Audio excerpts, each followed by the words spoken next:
Fala pessoal, beleza? Sejam muito bem-vindos ao canal de resenhas dos Perdidos no Tempo e hoje a gente vai dar prosseguimento à nossa exploração aqui das Chaves da Torre RPG, um RPG nacional da editora Caleidoscópio que a gente está explorando aqui capítulo a capítulo, tentando destrinchar aí os meandros do realismo fantástico e tudo mais. É um jogo bastante interessante, então fica ligado aí que hoje a gente vai avançar mais um pouquinho falando sobre magia.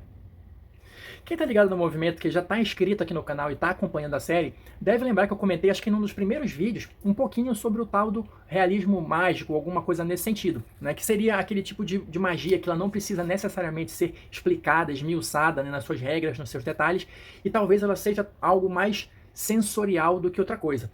Então, como é que a gente vai ter um capítulo aqui falando sobre magia nesse sentido? Dessa maneira, como eu estou tentando explicar para vocês, como algo que você precisa muito mais sentir do que de fato entender. Claro, daqui a pouco a gente deve estar avançando aí para a parte das regras do livro, então eu acredito que isso deva ser explorado em algum tipo de sistema, em algum tipo de mecânica. Mas por enquanto, para a gente compreender o lore, pensem dessa maneira, como a magia é algo a ser sentido e não necessariamente ser entendido. Eu vou ler uns trechinhos aqui do livro para vocês. Primeiro, deixa eu mostrar um pouquinho das ilustrações, que estão bem legais. Eu vou ler um trechinho aqui para vocês, para a gente começar a destravar e tentar, né, captar a essência desse lance da magia aqui nas Chaves da Torre. Então, olha só. A mágica faz parte do dia a dia dos esquecidos, né, de forma quase natural. Conviver com a fantasia é um hábito. Animais falantes, pessoas transformadas, conceitos vivos, bruxas e feiticeiros, maldições e milagres. Há maravilhas para todo lado. Ou seja, a magia é algo que vai permear de alguma forma o mundo dos esquecidos, né? O aqui, como eles chamam, né? Mas não é só isso. A gente já pode entender algumas coisinhas a mais que eu imagino, né, que vão ser exploradas com mais detalhes em termos de sistema e regra. Porque olha só, ele avança aqui dizendo que a mágica é uma mercadoria como outra qualquer. Basta pagar o preço. Então já temos uma informação importante aí. E esse preço é um sacrifício. Você oferece parte da sua essência, concorda em mudar quem você é para ser o que a mancha no céu determinar. Talvez, pelo que a gente já pode entender um pouquinho do lore, talvez seja uma troca que os esquecidos fazem, né, de abrir mão de uma parte da essência deles para ter acesso a algum tipo de poder mágico, vamos chamar assim. Lembrando também que, pelo que a gente já viu até agora, talvez, tá, aqui eu já estou inventando, tá? Talvez esse sacrifício deixe ele mais perto do oblívio, né, do esquecimento total. Porque se ele começa a abrir mão de uma parte dele mesmo, da essência, entendo, pelo menos até o presente momento, que ele dá um passo adiante a caminho do esquecimento total. Um outro trecho que eu acho interessante da gente ler aqui é a visão da alma da festa, né, sobre a questão da magia. Olha só. Mágica é como álcool num drink bem feito. Você nem sente o gosto. Há certas coisas que você nem nota e são a mágica pura e simples. Aqui eu acho que está misturado com aquela ideia, né, com aquele conceito do realismo mágico, que é a magia do cotidiano, encontrar a magia nas coisas do dia a dia, né? Então, olha só. Percebeu como na varanda nunca para de chover? Ou como a árvore no jardim está sempre florida? Mas se você chutar o balde, ela, a magia, vai te deixar doidão. Magia alegórica e carnavalesca. A psicodelia vai transbordar e fazer você sentir alucinações vivas, de carne e osso, ao redor da magia. Ou seja, já dá para ter uma ideia aí de que a magia é algo que é inerente nesse mundo, talvez esteja nas pequenas coisas. Você provavelmente, o seu personagem, vai pagar um preço para poder utilizar, para ter acesso a isso. E claro, existe uma possibilidade aí dela desembestar, sair do controle ou alguma coisa nesse sentido. Seguindo adiante, a gente tem um trechinho aqui do Alex Matemágico, que também vai dar uma luz sobre um pouquinho mais da magia. Então olha só, mágica é exposição. Quando seus efeitos colaterais aparecem, há um complexo aleatório de situações que podem surgir, afetar o seu comportamento, suas memórias ou até mesmo seu corpo, deixando claro algo escondido no âmago. É o mais comum e até mesmo como isso ocorre é imprevisível. Estudar o fantástico está muito mais próximo da subjetividade do que do método científico pode aceitar como válido. As coisas são assim. Ou seja, é isso que eu estou falando desde o início, né? A magia ela é muito mais subjetiva do que talvez em outros cenários que a gente vai ter aquelas regras herméticas, regras fixas, rígidas e tudo mais. Aqui, me parece que a pegada é um pouco diferente. Só para a gente fechar essa parte inicial, tem um outro trechinho aqui, que isso eu acho que é até razoavelmente comum em outros jogos, que a magia ela pode ser potencializada pela união. Né? Por mais pessoas, mais seres fazendo a magia, vai torná-la mais poderosa. Porque olha só esse trechinho aqui. O brilho da mágica surge quando as pessoas se juntam. Não tem glitter que dê conta de animar uma festa vazia. Essa aqui é a visão da alma da festa, tá? Por isso mesmo, as bruxas têm seus conventículos e sacerdotes seu rebanho. Rituais e cerimônias possuem força. Até aquele grupinho de nerds jogando juntos acaba dando vida a algo inesperado. O poder está na união. Ou seja, mais um detalhezinho aí que a gente pode ir somando nesse quebra-cabeça da magia. Rituais, né? Pessoas que se reúnem para fazer magia juntos, possivelmente conseguem magias mais poderosas, mas provavelmente com um custo mais alto e um risco maior. Avançando aqui mais um pouco, a gente vai ter essa seção chamada aqui de tradições naturais, que vai falar basicamente que a magia aqui ela é baseada também em palavras, em promessas, em tradições ancestrais, né, em juramentos, e os juramentos aqui eles vão ter uma consequência. Né? Tem um trechinho aqui que eu acho interessante para ilustrar isso aqui, que é o seguinte: escolha bem suas palavras. Se disser eu te amo ou eu te odeio, terá feito uma promessa ao coração de alguém.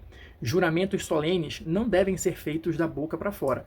Aqui reforça aquela ideia que a gente está falando desde o início do vídeo, de não ser algo, da magia não ser algo que tem regras ou fórmulas ou enfim, né, rituais que você vai seguir ali ao pé da letra, não. Talvez seja algo muito mais instintivo e muito mais uma questão de novo, né, de sentimento, de você falar alguma coisa, qualquer coisa que seja, mas com uma vontade real, colocando ali uma parte da sua essência. Talvez esse seja o gatilho para disparar a magia. Mas na sequência, olha só, o livro vai trazer aqui uma outra seção chamada Magia Estranha Antevasem, olha só, que indica pra gente que talvez existam formas diferentes de se fazer magia ou de conseguir feitos mágicos aqui no Chaves da Torre. A gente já comentou em vídeos anteriores que tem diversos habitantes nessa dimensão, né, chamada o Aqui, então talvez seja bastante óbvio supor que existem diferentes tipos ou diferentes maneiras de se encarar a magia também. Olha esse trechinho aqui que eu vou ler para vocês. Já fez um contrato com uma mega corporação?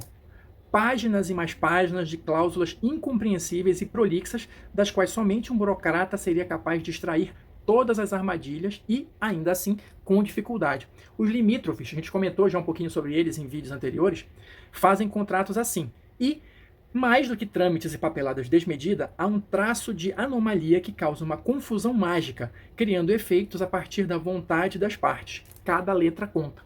Ou seja, não deixa de ser algo relacionado com vontade, né, com, de repente, deixar uma parte da essência ali, ou aquele famoso exemplo, né, não sei se cabe aqui, mas enfim, de você assinar um contrato vendendo a sua alma. Então, se você coloca uma parte da sua essência ali, a forma como isso se manifesta pode ser através de uma palavra, de um juramento, ou talvez de um contrato. Para a gente já encaminhando para o final desse vídeo, tem aqui, olha, a psicodelia essencial, que vai falar também um pouquinho mais sobre magia, né, para a gente fechar esse primeiro contato que a gente está tendo com a magia nas Chaves da Torre. Então, olha só. Segundo o Alex Matemático, todo esquecido é capaz de produzir efeitos sobrenaturais. As leis da magia estão ao lado das leis da física nesse mundo invisível. A metodologia é simples. Ela aflora a partir da sua essência, do que marca o que você realmente é. Por isso, é importante manter suas memórias. O contrassenso está no fato de que a própria magia é uma forma de corromper a integridade de suas memórias. Então, como fazer esse ciclo vicioso não acabar numa espiral entrópica descendente?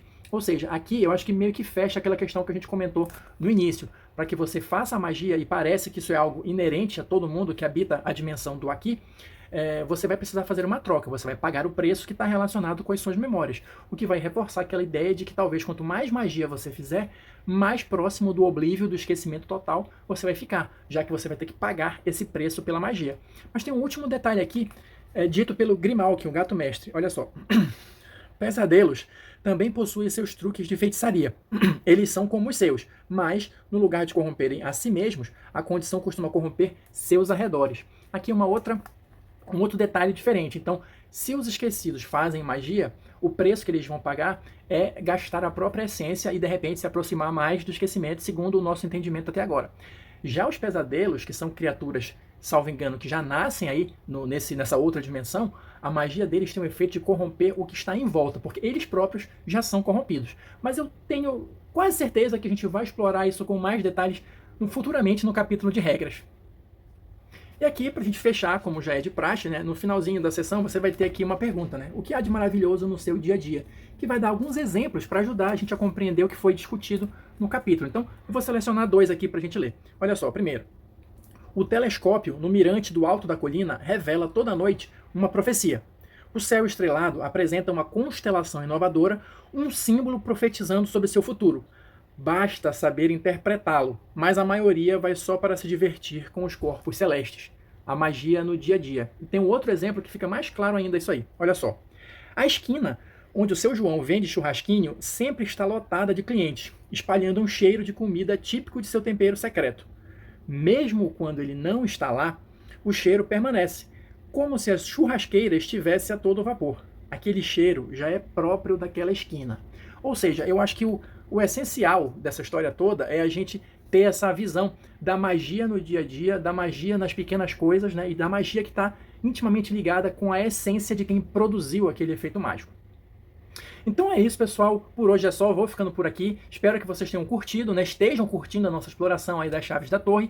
Quem assistiu até agora, muito obrigado. Deixa aí seu like ou seu dislike, seu comentário, pra gente continuar trocando ideias, né, sobre as chaves da torre, pra eu saber o que vocês estão achando aí. E a gente se encontra nas próximas resenhas.